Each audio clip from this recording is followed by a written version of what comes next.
आज का टॉपिक है गुरुदेव तेरे कितने रूप। गुरुदेव तेरे कितने रूप।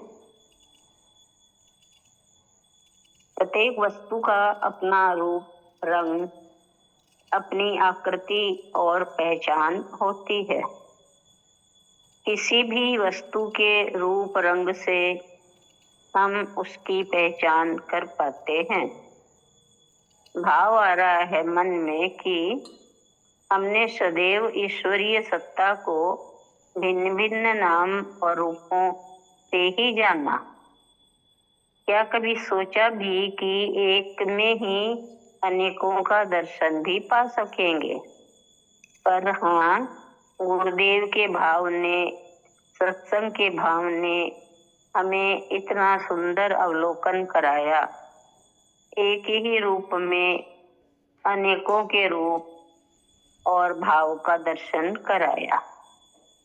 भजन की एक पंक्ति याद आ रही है, कभी राम बन के कभी कृष्ण बन के बाबा आए तेरा पर तुम। हम जिस रूप में देखना चाहते हैं हमें वैसा भाव नजर आता है उनमें।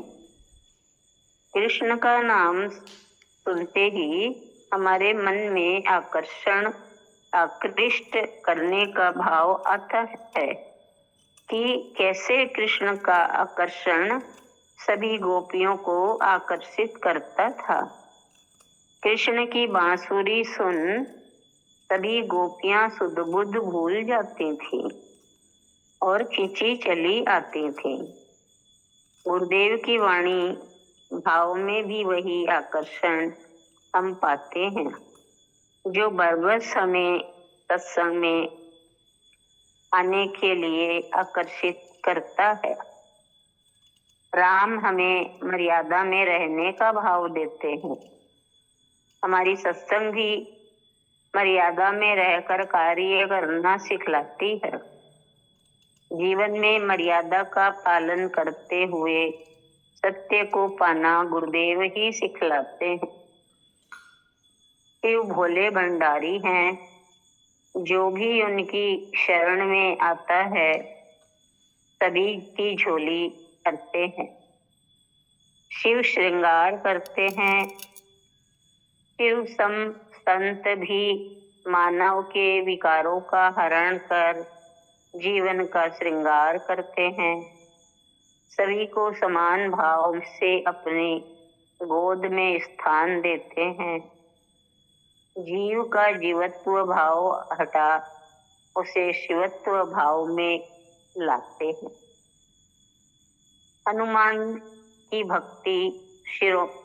हनुमान को भक्त शिरोमणि कहा जाता है। हनुमान की भक्ति दास भाव की महत्ता सिखाती है।